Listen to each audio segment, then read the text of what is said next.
Alice question. Okay, let's talk population ecology.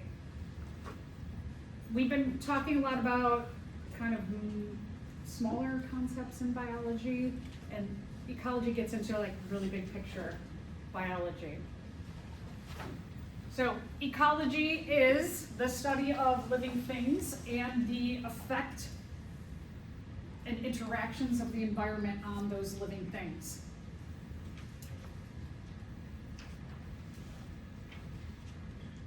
In our illustration, we've got a lot of concepts here, like producers who take in energy from the sun and produce our food, which is passed on to, we'll talk primary consumers and secondary and tertiary and apex predators. And when all of these things die, their nutrients go into the soil. They are recycled by decomposers and detritivores. In addition, all of the living components rely on the non-living components like rain, precipitation, and the sun, and air. And so we have all of these interactions between these important non-living things as well as the living things that make up our environment.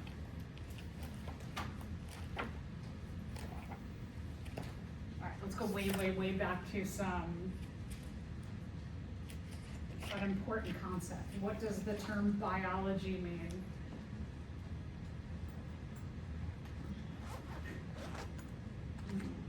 Yeah, okay, good. So biology means the study of living things. When you see BIO, anytime we see BIO, it refers to living. We're going to use the term biotic and abiotic a lot through this unit. If something is abiotic, B-I-O, A means non or not or without, and then the B-I-O means living.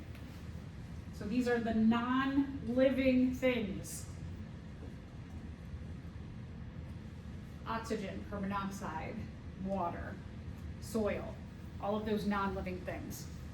Would you say that non-living things are really important to us as living things? Yeah, they are very important. So just because something is not a living thing doesn't mean it is not important. We need these as biotic things. There's that B-I-O. We need the non-living things to survive.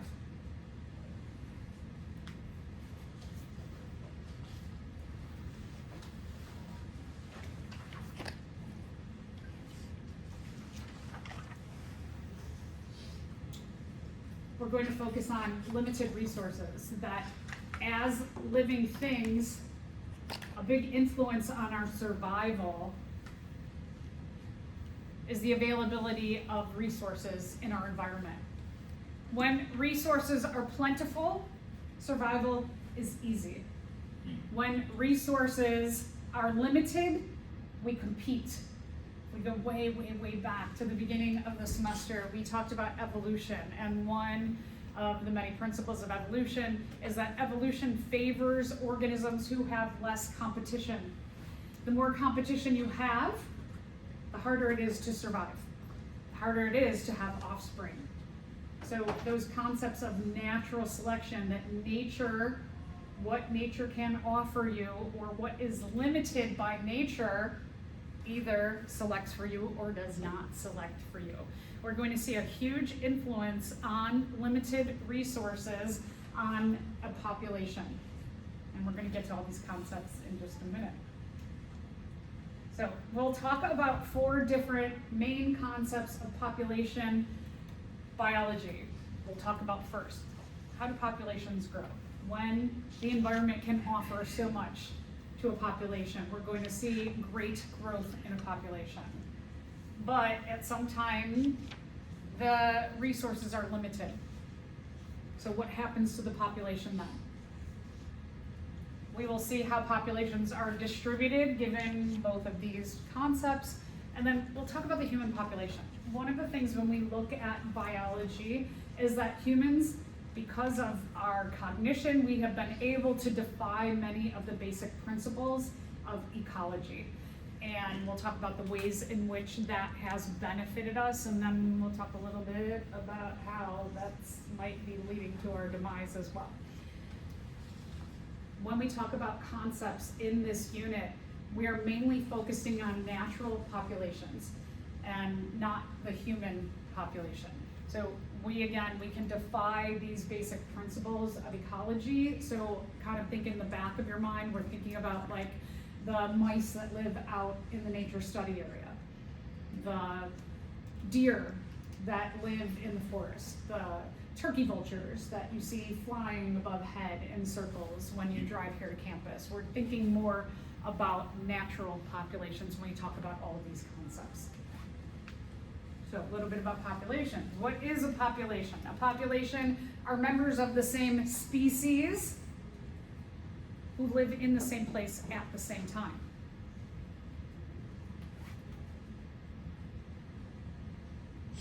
We in this room are a population of Homo sapiens. We're the same species and we live in the same area of the world right now. Species, big important concept, is that as a population being the same species, living in the same place at the same time, we can potentially interbreed with one another, meaning that there is the possibility that we can mate and have offspring.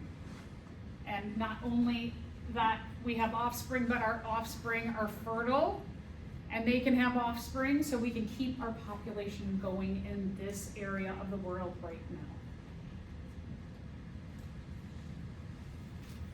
So we're going to take a look at the hows and whys populations either grow or do not grow. And a lot of that is dependent on two main things. Is one, the availability of all the resources in our environment, and then two, how does the environment push back on us? Those are the big hows and whys. So we're going to first talk about, with population growth, what if we just have everything available to us and life is easy? We're having an easy time surviving. So we're going to focus on that first. What we call that is, we call that biotic potential. We're going to refer back to this term quite a number of times. Biotic potential depends on a number of things. The growth of our population, the potential of the living things to grow, depends on three different parts of the changing of our population. How many individuals are born into the population? How many individuals die in our population? And then migration, who comes and who goes from our population. We're gonna have a little bit of equations here, very simple. One thing about migration is migration has a two-way part to it. Who comes in, who's an immigrant, we call immigration, and who leaves, who's an emigrant or emigration. So immigration is when individuals join our population. They are members of the same species who've come from another population. Sometimes members of our population will leave, and we call that emigration. They leave and they go form their own population. You remember the founder effect. Sometimes there becomes crowding or undesirable survival characteristics in our population, and a group is like, well, let's get out of here. So those would be the emigrants. When you have the same amount of births, deaths, immigrants, and emigrants, your population is stable. You have the same number coming in as you have coming out. You don't have much change in your population number. This is usually rare. Usually you have an up or a down in your population.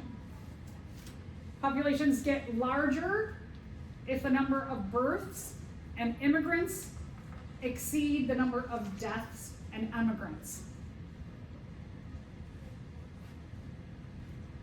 So those coming into the population are larger than those going out of the population.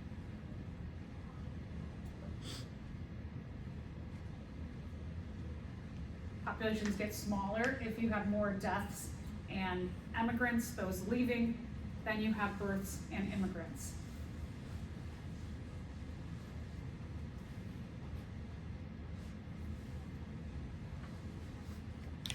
We can calculate the annual growth rate of a population. We can see, is it growing, is it stable, is it shrinking, by the following equation. We take the number of births and subtract the number of deaths. We get that number. And we take the number of immigrants and subtract the number of emigrants. Get that number, add the births and deaths, births minus the deaths, with the number of immigrants minus the immigrants, and that gives us a number change in our population size for a given period. We calculate this depending on some different factors. So for humans, we likely wouldn't go by minutes. We would likely go more by years or decades. If we're talking about bacteria we might go by minutes because they have a shorter generation time. So just depending on the situation that your population is in. Births and deaths are usually more significant than anything when we're talking about population changes and size.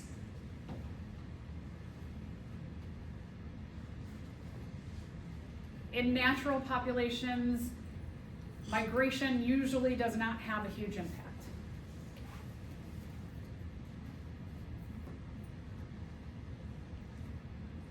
So as I mentioned this term a little earlier before, biotic potential.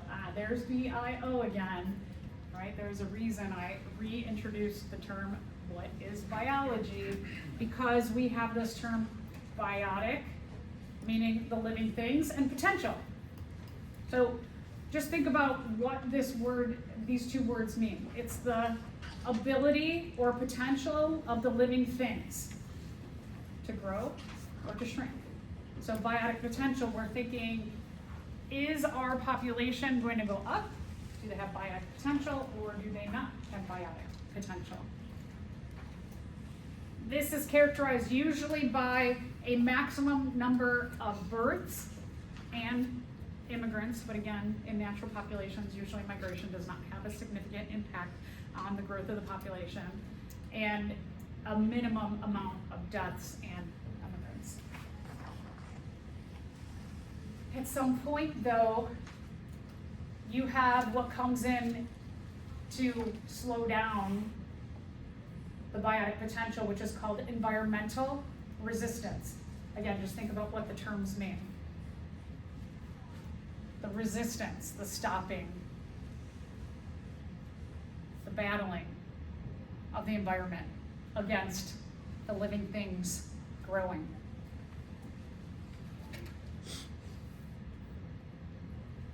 When a population comes into, let's say, a new area, and they have all kinds of resources and space, limited predation, limited diseases, they go up, up, up, up, up. They have good biotic potential, but at some point, you can grow.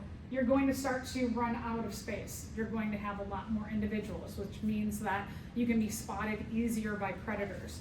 Diseases can spread further and further. You're going to start to have waste.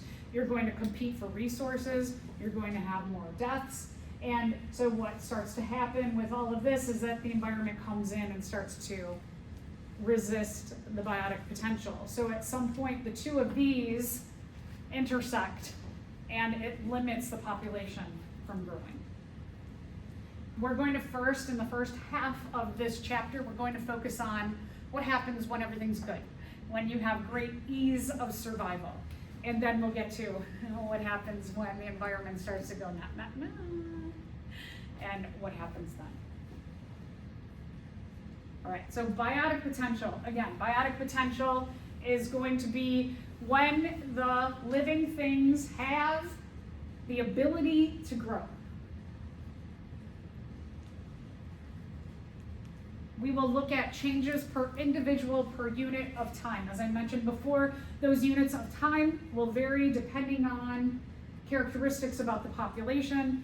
So humans, because we have long generation times, we might look at it year to year or decade to decade. With something smaller like bacteria, if you think about, let's say you go to class and somebody coughs and you breathe that in, and you're somebody who is susceptible to getting strep throat, that throughout the day, those strep bacteria undergo good biotic potential in your throat, and they go from 1 to 2 to 4 to 8 to 16, and they start multiplying in your throat, and the biotic potential goes minute by minute, right? Throughout the day, you start feeling worse and worse because that population is growing, we'll look at exponentially, in your throat. And by the time you get home, you might start to feel the symptoms of that strep bacteria. So within maybe 8 to 10 hours, you have a very big difference from that one bacterium to thousands or millions of them in your throat. We'll look at it minute to minute. So our changes per individual per unit time will just depend on characteristics of that particular population that we are looking at. What we call the growth rate is R, and it's a little r, and it is italicized. R, what does it stand for? Our growth rate is our birth rate, italicized little b, minus our death rate, italicized little d. So growth rate is b, birth rate, minus d, death rate.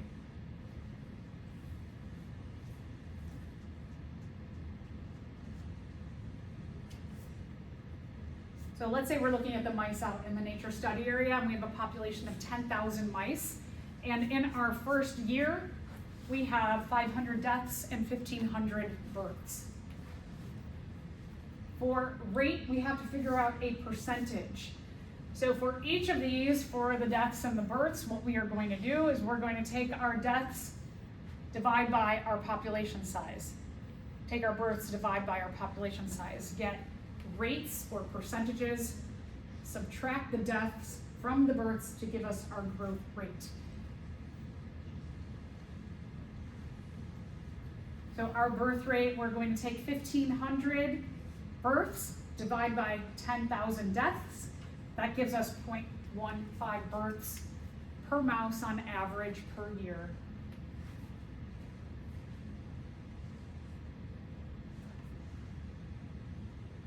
When we are converting this to a percentage, you're going to take your decimal point times 1, you're going to take the 0.15 times 100, which means you're moving your decimal place over 2 places to the right, and that gives you 15% birth rate in the first year. Our death rate is calculated by taking our 500 deaths divided by our population number of 10,000, which gives us 0.05 deaths per mouse per year on average.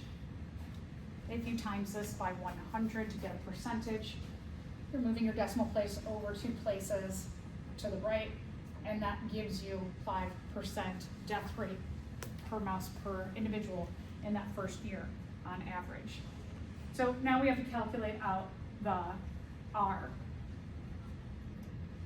So based on your equation that R equals birth rate minus death rate, what is the percentage of the population increase or the growth rate in that first year? Good. So if you take your 15%, 0.15, minus your death rate 0.05, you get 0.10 times 100%. Gives you a 10% population increase on average per mouse per year. Is 10% significant?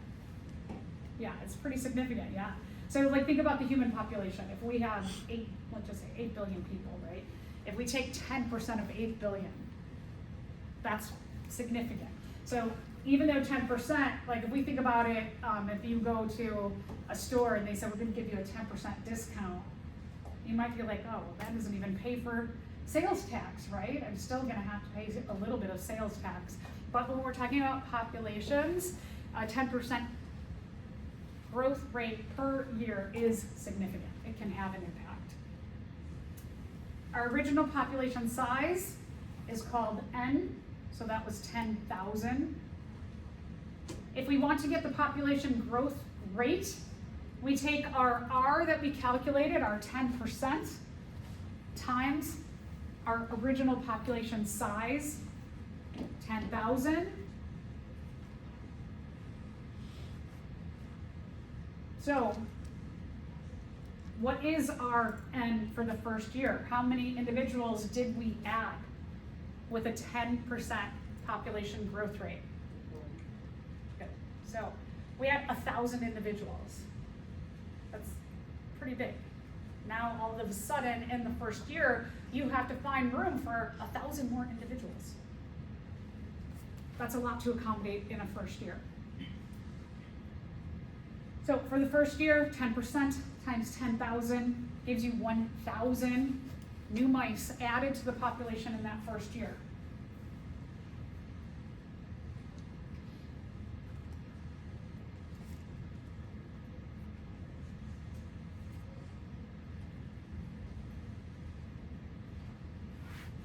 It doesn't seem as significant for smaller numbers, right? If you had 10 individuals, you had to add 1 per year. It doesn't seem like that big of a deal, but eventually it's going to catch up. So what's our N for the second year? Good. So our N for our second year is 1,100. In the second year, you have 11,000 individuals. So we have a new N. 10% of 11,000 gives you 1,100. First year we had 1,000, second year we add 1,100, maybe 1,250 in the third year, whatever that is. We're ticking up, up, up.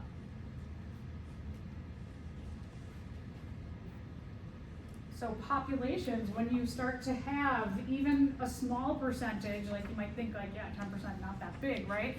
But when you have that percentage every single year, what it can lead to is it can lead to exponential growth. That means your population just is, it's accelerating. It's going up, up, up, up, up. When we graph this, it starts kind of low in the beginning.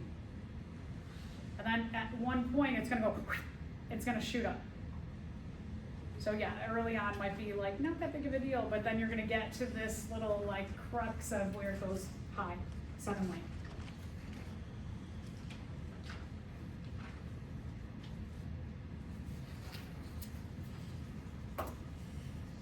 So let's take a look at a couple of examples. So that bacteria in your throat, let's say that streptococcus that you are susceptible to getting strep throat from. And in a few hours, their population growth doesn't go so high. But then you get these hours of maybe like about hour 3, hour 3.5, hour 5.25, and they start to skyrocket. The differences will tell you here that depending on how long it takes to produce this 1,500 bacteria, usually around for this kind of population of bacteria, around 1,500 bacteria is when you start to really see the population shoot up. And so it will depend on how fast a population can get to this certain data point. I do want you to notice that when we're talking something like a prokaryote or a bacteria, pathogenic bacteria, that the numbers start low. Here's that bottom of the J right here, and then you can see here is the straight up part of the J. And that can happen in just a number of hours.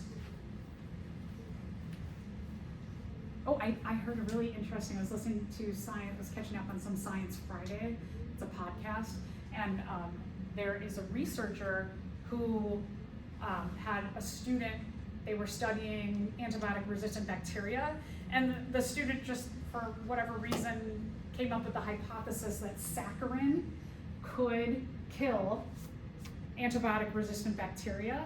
And so they started doing these experiments, and the student did one experiment and called her professor, and she was like, I'm in the lab, and I used saccharin on the antibiotic-resistant bacteria that we've been having a really hard time finding something to kill them, and saccharin worked. And then the professor said, okay, do it 20 more times and call me back and tell me if you got the same results. And they did. And so saccharin is something that we might put in, like if you're diabetic, for example, and you like a little bit of sweet coffee, you might put that in your coffee to sweeten it. It's something that is killing some of the most widespread antibiotic-resistant bacteria. So bacteria that are resistant to more than one kind of antibiotic. So it's kind of exciting. So does that mean like if you have strep throat, you should just put saccharin on there? Not quite yet, but it's interesting that, you know, just something that a student being in a professor's lab who's studying antibiotic resistance, and they're just like, I don't know, let me try this, right? So sometimes we might think like, this might not be a big deal, but you never know. That your ideas that you come up with, why not try it, right? So pretty exciting stuff going on in the world. And I also think it's like, you all, right? You all as students have amazing ideas, so never let anybody hold you back. Just go ahead and give it a try. You might make a huge difference in the world. Yeah, pretty exciting stuff. I was like, oh, that's so great. Let's look at something that has a longer generation time. That when we take a look at, let's say, these eagles, and the eagle populations, here, if we look at the top at our key, so remembering that when you're making a graph, there are key components to the graph. I don't have the title of the graph on here, just for space, but remembering a number of things that you want to have on a good graph. You want to have a descriptive title. You want a key or a legend. What do your different lines mean? You want your lines in different colors, and you want that noted in your legend, and you want a descriptive legend. I like this graph even has at a key point, they have some information and their data table here. They also have their time and years labeled and the number of eagles. So just another thing to remember, you're going to do a graph with Lab 36 that you want to make sure that you have all of these key components, in addition, a very descriptive title of what is happening in here, so that somebody like me who presents a graph in class can talk through this and we all know what's going on. So we have two different eagle populations. Up here it says that red, they reproduce at 4 years of age. That's our first population. We have a different species that they reproduce at 6 years of age. And we can see a significance in when the up part of the J, the straight part of the J, starts to shoot up, that when we are taking a look at the population that reproduce at 4 years of age, we could see that maybe somewhere around year 20, the population really starts to accelerate. When we take a look at the population that can start to reproduce at 6 years of age, that their population maybe starts to take off at about 27 years. So just that difference in 2 years of the ability to begin reproducing is the difference in maybe about 7 years that the population can start to really grow exponentially. All right, back to what was R again? Growth rate. Good. R was growth rate. Okay, so don't forget that growth rate is birth rate minus death rate. So you are figuring out the percentages of your births based on the number of individuals you started with in the population, the number of births you have that year, and your death rate is the number of deaths you have in that population for that time period, divided by the original population number, N. So remember that birth rate is B divided by the births divided by N, the population number, and death rate is the deaths divided by the population number. Exponential growth really begins to take off when you have many more births than you have deaths. Usually we would call this a younger population, that you have a lot of young individuals being added and you don't have that many deaths. You don't have that many older individuals in the population. You're just adding younger people. You keep adding younger people. It's going to take a while for them to get older and die off. Usually you have on average, at least, when we're talking about exponential growth, at least every mating pair has at least one birth per individual, at least. Okay, so let's talk about what different factors have the rate of biotic potential. So I start with this one because we looked at it in the graph. The age of first reproduction. When we looked at those eagles, we said that the age of first reproduction at 4 years had at least 7-year advantage over those that were born in 6 years or started to reproduce in 6 years. Fecundity. Okay, so what does that mean? It means the advantageous traits. Remember that when we talked about evolution, those with the most advantageous traits had a better ability to survive, reproduce, pass on those good genes to their offspring, which means then their offspring have a good chance of reproducing given the environment today. So fecundity really has a huge relationship to nature. Fecundity is a lot about natural selection, right? That you have advantageous traits given the current environment, you survive, you reproduce. How often can you reproduce? If you're a bacterium, it could be 20 minutes. So thinking back to that graph about the bacteria, if you can reproduce every 20 minutes, then that exponential growth rate can take off pretty quickly. For humans, we're talking about, could be like 10, 11 years. That usually doesn't happen. Maybe on average, 22 years, new generation potential. That's a big difference between 20 minutes and 20 years, right? To see that difference in when the population can start to shoot up. What's your reproductive lifespan? Can you only reproduce for 3 years? Can you only reproduce for 20 minutes? Can you reproduce for 80 years? And how many offspring do you add in that time? It only takes one, right? An average of one per individual in a population to see eventually that J-shaped curve, the exponential growth. But what if everybody's having an average of 4, 10, 1,000? So we could see a big difference there. And what's the death rate of your offspring? Do they all survive? Do you have a 1% death rate of offspring? Do you have a 10%?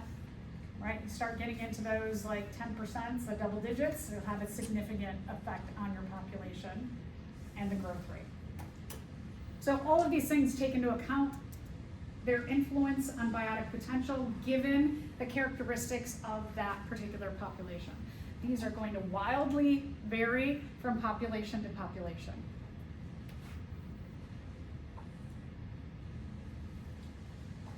Here's an example of populations that are characteristic in our area of the world. Because we have seasons, we may see these yearly growth and death rate cycles.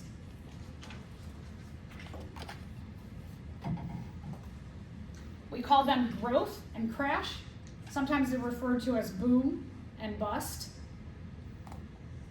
Populations in our area of the world have a totally different set of environmental circumstances that populations near the equator don't face.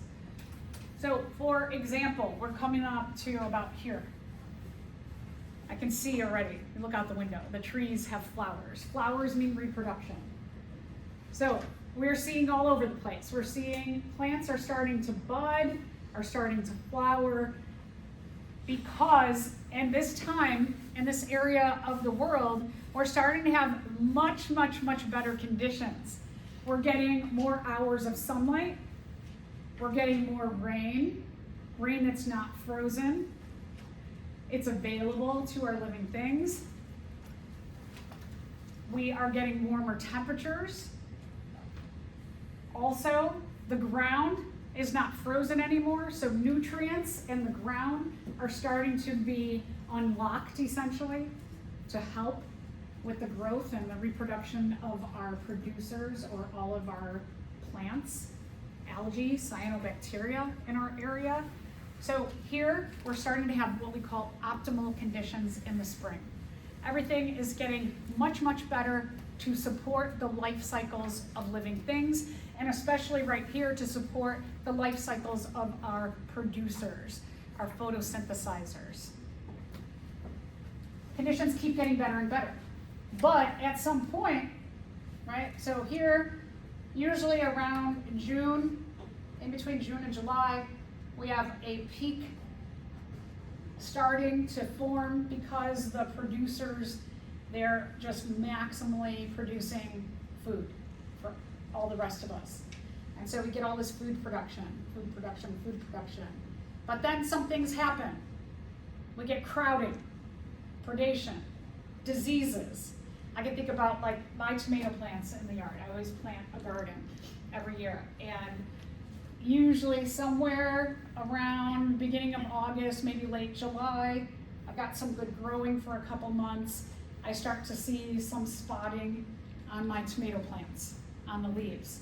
So that's a tobacco mosaic virus. I know that's kicking in. Sometimes you see little like white bugs all over your plants that you're planting. So we have predation, we have diseases, we have crowding. I only have so much room in my garden. And so the conditions of what we would call environmental resistance start to really kick in around here, which limits the growth, and even to a point where it's going to infringe on growth and my growth is going to start going down. Other things that are starting to happen here: less rain, temperatures are starting to cool again, less sunlight, the days are getting shorter. So environmental resistance of all kinds are starting to kick in, and our population is starting to decrease. And then we get into the fall, and it gets colder, and we don't have as many reproducing anymore. Our water is getting locked up in ice, and it gets cold. And a number of individuals will survive at a low level throughout the winter until conditions become optimal again.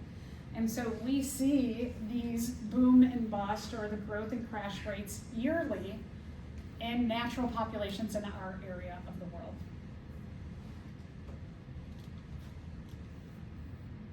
Let's say we're talking about something like these reindeer here. So we might look at a population who has a longer generation time in decades. So going from 1910 to 1950, what has happened to this reindeer population is that from 1910, you could see a little blip here around maybe 23.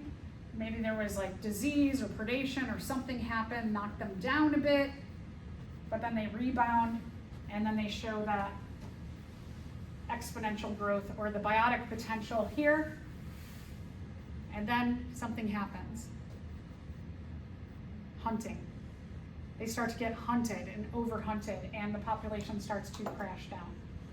And by 1950, they're almost decimated. When we're talking about natural populations, you usually see one of three variant scenarios. That one, let's talk about the ones that have the boom and bust or the growth and crash. So let's take a look at red. In our red population, they have good biotic potential. So all of this, we consider on this side of our graphs to be biotic potential, right? The living things have the potential to grow exponentially. All three of our graphs here show biotic potential of some kind. Our red ones, they face the worst. Tells us here, extreme damage. So somewhere up here, there's a peak where environmental resistance starts to kick in, and our population starts to go down to a point where, oh wow, the population totally dies off. So it can be really, really bad. Our environmental resistance can really head off our biotic potential. Let's say that in scenario blue, we get almost the same amount of biotic potential or exponential growth. Environmental resistance starts to kick in. Population's crashing, but something changes in the environment and they rebound at a level eventually. What we call this rebound level, where you have a leveling out of the population over a long period of time. It means that when you see this kind of up and down, around a certain line, that we call that carrying capacity. Carrying capacity, we'll get to the definition in just a second, is the maximum number of individuals the population can, maximum number of individuals the environment can sustain for a long period of time. So this is kind of like, this line is kind of like the sweet spot between biotic potential and environmental resistance, where they're kind of like keeping each other leveled out. So in this case, blue, they get really close to dying off, but they rebound, and then they start to level off at a number of individuals in the population that can be sustained for a long period of time given the environment. Green. So green, you can see green starts to grow. When environmental resistance starts to kick in for the green population, they go down a little bit, and then they're like, okay, wait, oh, things are pretty good, we can grow a little bit, and then they get to an uncomfortable spot, and they're like, okay, wait, that's gonna affect us a bit, oh, we can grow a little bit. And so this kind of up and down around the carrying capacity, they hover around there because that is the maximum and minimum amount of the population that can be sustained for a long time. And this is the best case scenario for a population, is to be able to, when environmental resistance starts kicking in, to not go super low and to be able to rebound and just hover around a place where they can balance the limits of the environment with the limits of their growth. They kind of meet up. So carrying capacity is the maximum number in the population that the environment can sustain for a long time. I don't know if I'd say it indefinitely because, right, the environment can change again. Natural selection can change. Who's favored in the environment?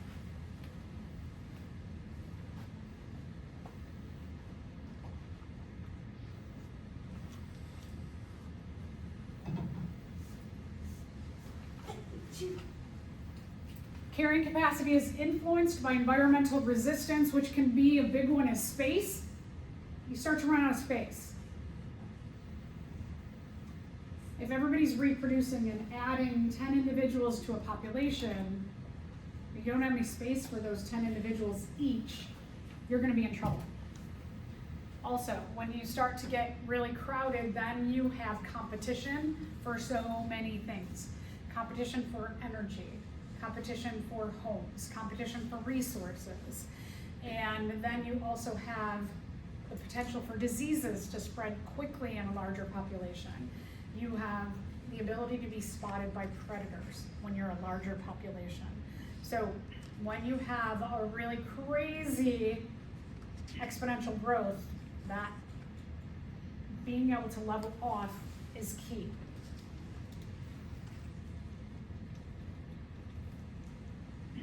So environmental resistance will head off biotic potential.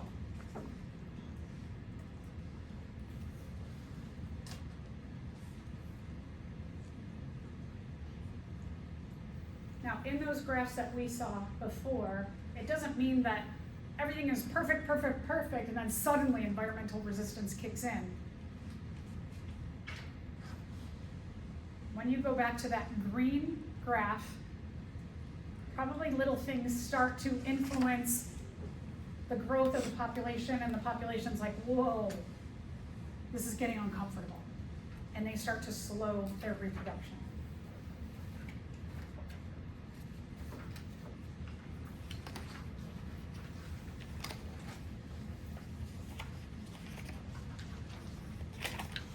So this here, when we're talking about our yearly growth,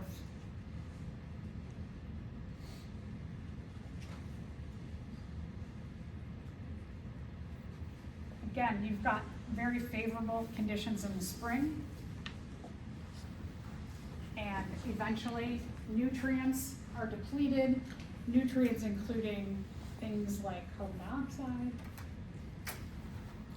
sunlight, things that are in the ground, all those nutrients that were laid down in the fall, they're used up in the bodies of the current organisms, and so then you start to have crashing. In addition to just nutrients being depleted, this time of the year, also weather, light conditions, water conditions are changing.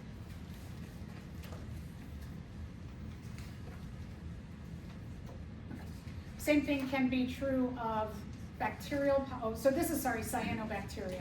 So you can see here the green, that when we're talking about in our pond, we have microscopic photosynthetic bacteria.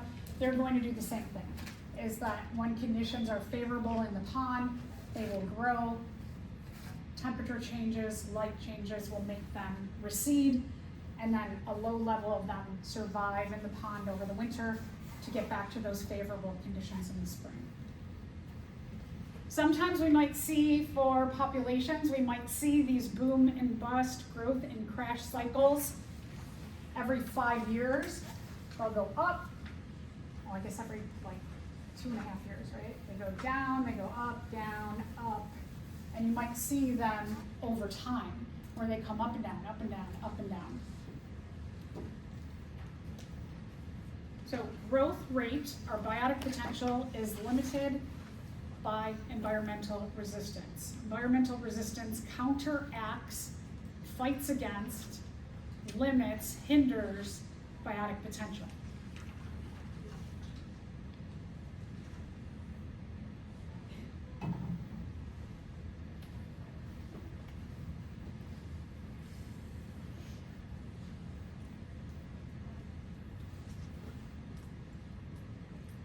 One of the best things that can happen is that a population reaches their carrying capacity and stabilizes.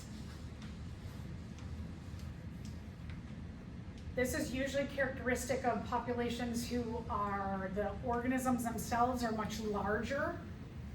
They have long generation times. They're not adding. You can imagine with, for example, the bacteria or the lemmings. We go back here, that this is a small animal. If it has, let's say, it can make a new generation every 4 months, it can add a lot constantly to the population. Whereas if you're talking about the reindeer, that what if you can't add for 8 years? You can't just pop out individuals as fast. So remembering back to all those characteristics that can influence biotic potential, when you have organisms that have longer generation times, that are much larger organisms, can withstand environmental changes easily, they have more of an ability to stabilize. When you have populations that can add quickly, things can get out of control a lot faster. So, environmental resistance always kicks in at some point.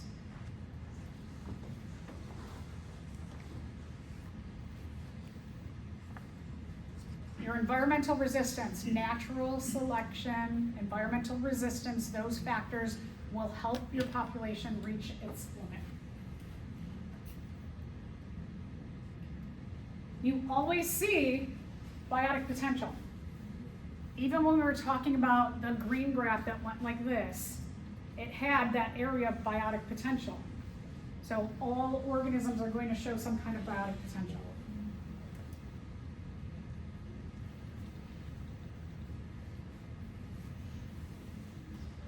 Space is the big one for environmental resistance. Natural populations, how do you defy space? There's only so many trees you can go up into.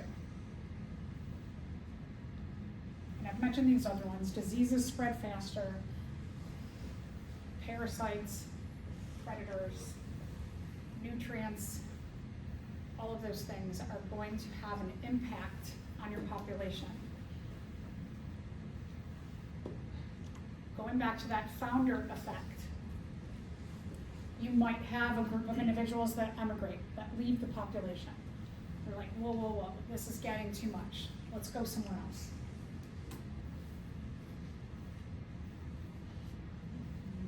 Maybe everybody starts dying at a much younger age.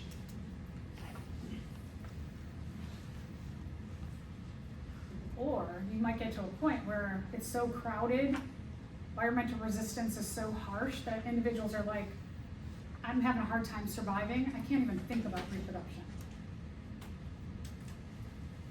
So a lot of natural selection issues here. All right, so stabilizing. Stabilization is that carrying capacity. Does your population reach that, or do they crash?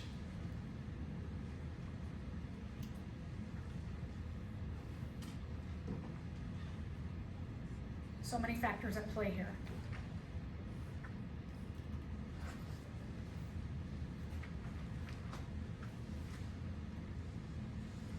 If you have carrying capacity, you get a state of what we call equilibrium. Doesn't mean year to year you have the same amount in, the same amount out, but what it means is that it means over a long period of time, your average in the population is about the same. So you might have a line where your population goes up and then they go under it and then they go just a little over it and just a little under it, and every few years or certain amounts of time you'll have a little bit better favorable conditions, and then you're like, nope, nope, starting to get uncomfortable. You go down a little bit, like, oh, things are good again. Oh, whoa. Ooh, okay, good. So they go back and forth. And that's what we call equilibrium, or zero population growth. When you have about the same amount coming into the population as you do coming out, remembering that birth and death are the most significant, that usually over an average amount of time you have the same amount of births as you do deaths.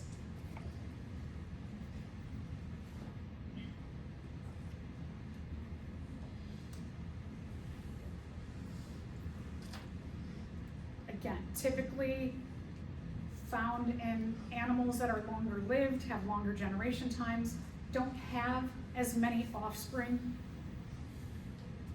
The offspring that they do have, they take really good care of. They have a few, they take good care of them. Generation times are long. We call that type 1 survivorship. We're going to take a look at different kinds of survivorship when we do our Lab 36 today. When you graph this, it looks more like an S. So what we call this is, we call this a logistic curve, or an S-shaped curve. In the S, you have the J. So if we're talking about an S-shaped curve, you do have that exponential growth period, but then you have a leveling out. And so it looks more like an S rather than just a J and a crash. So this part, you can see that biotic potential in both of them.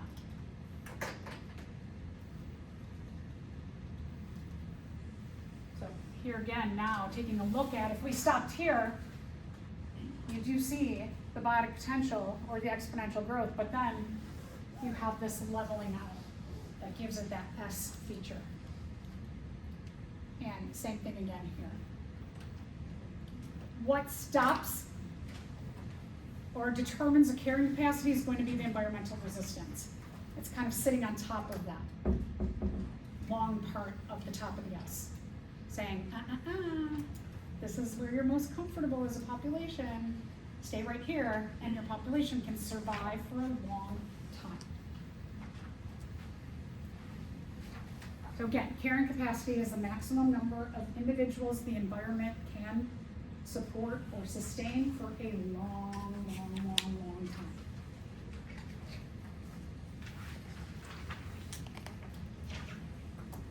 It is determined by what kind of renewable resources do you have?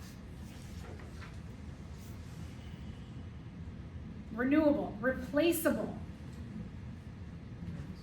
Yeah. So how can you replace your resources over time? Also non-renewable. Once you run out of space, you can't renew that.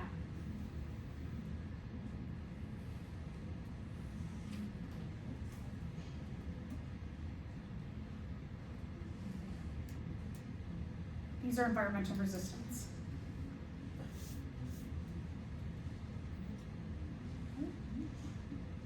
Okay, so environmental resistance falls into two kinds. Density independent. Density thinking like how many in an area. If something is very dense, you have a lot, right? So this, when we're talking density independent, it doesn't matter how many you have, how many individuals in your population you have, they are going to be affected by this, whether you have one or you have billions. This will limit, when we're talking about density independent kinds of environmental resistance, they have a huge impact on a population, regardless, small, medium, large.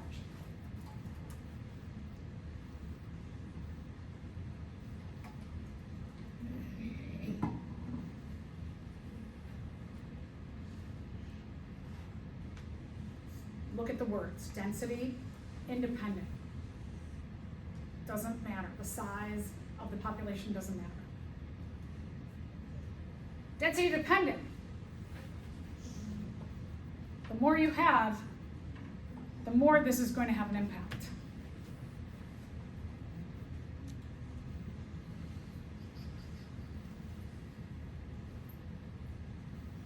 These are kinds of environmental resistance that when your population gets bigger and bigger, they're going to be affected more and more by this kind of environmental resistance. So let's explore each of these in more detail and give examples. Density independent, weather, climate, climate change.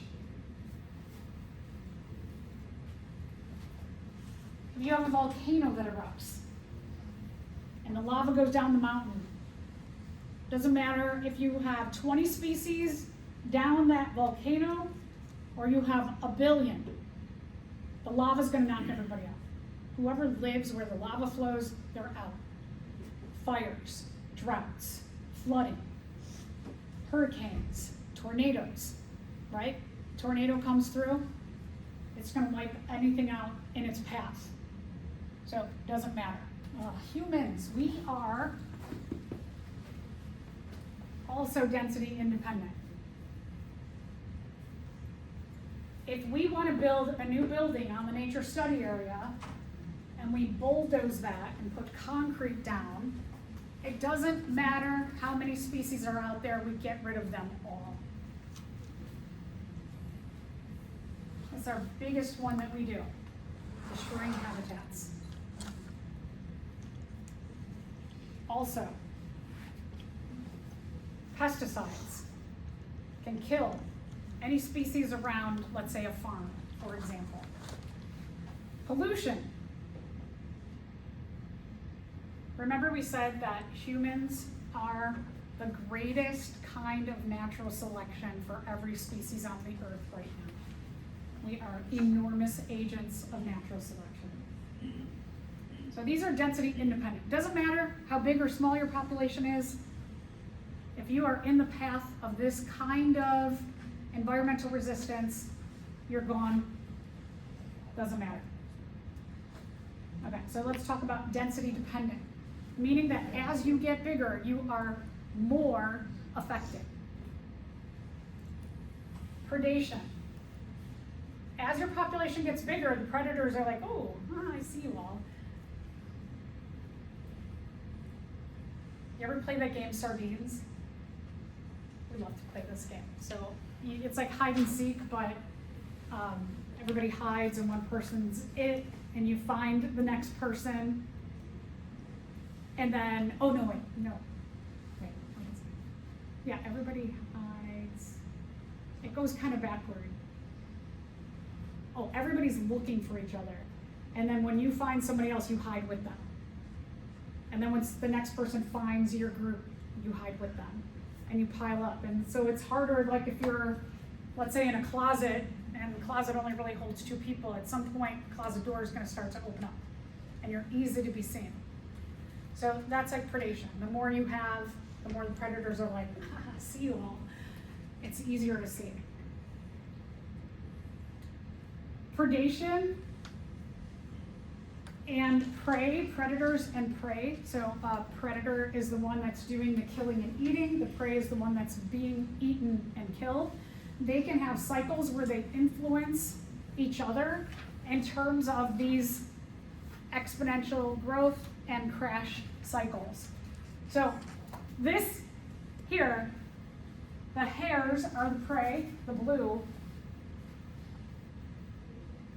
When the hares start to grow, they get more numerous in size. Shortly thereafter, a few years later, the predators are like, ooh, lots of food. So they start to grow. When the predators get to be a high amount, it's going to make the number of individuals less because they're eating them. And so the food, the prey goes down, and then you see the predators go down. When the predators go down, the prey can go up again, but then soon after, the predators go up again. When you have a lot of predators, they eat the prey. Predator numbers go down. So they mimic each other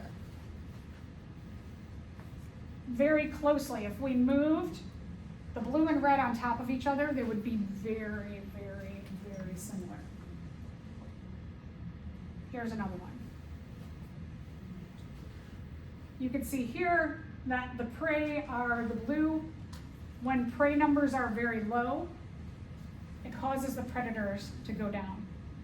When the predators go down, you have low predators, your prey starts to go up, which makes your predators go up, which makes your prey go down, which makes your predators go down, which makes the prey go up. So one affects the other.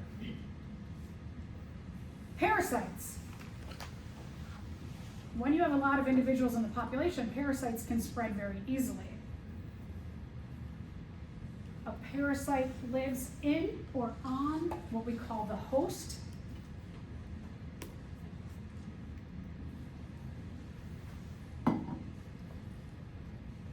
One of the characteristics of parasites is that they typically go unnoticed for a long period of time. Instead of like a predator, they don't want to kill what they're eating. They want a nice long period of time where they can live off of their host, maybe even indefinitely. So people could have tapeworms for a really, really, really long time. They don't know what it is. Somebody starts losing weight. They look maybe just like less color in their body. And the doctor is doing all kinds of tests and they can't figure out based on the blood tests, like, I don't know, some of your levels are normal on the low side. And so that parasite's there, but it wants to stay kind of hidden because it just wants to keep living off of the host for a long time.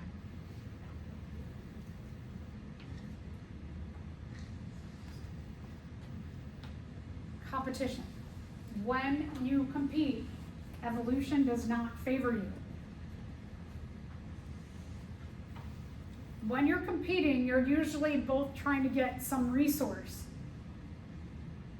That resource is not plentiful anymore. It's limited. When you start to have exponential growth, natural populations, one of the first environmental resistance that they often experience is space. Is that when you have a large population, it's like everybody's moving out into the space, but then the space runs out.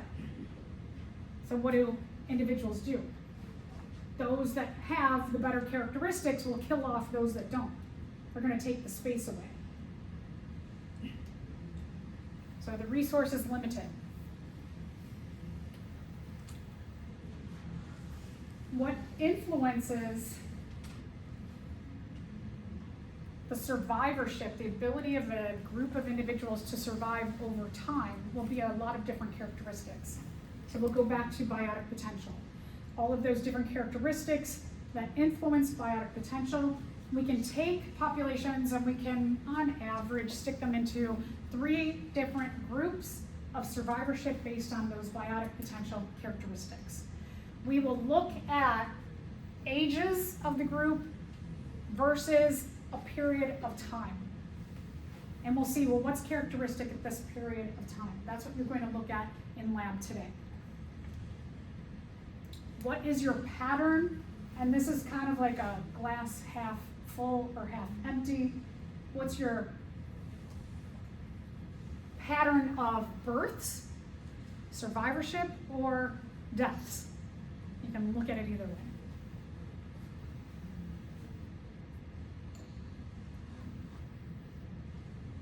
So let's take a look at these 3 different characteristic kinds of survivorship. Actually, you know what? Let's stop there. We'll talk about these next time. I'll talk about lab when we get into lab. Lab, so just one thing to note, lab 36. Today, you are taking data. You may begin graphing, but I would hold off on discussion questions until Thursday, because we're going to get into characteristics of this. So a couple things to work on, definitely. Data collection, I'll talk about that when we get in there. And then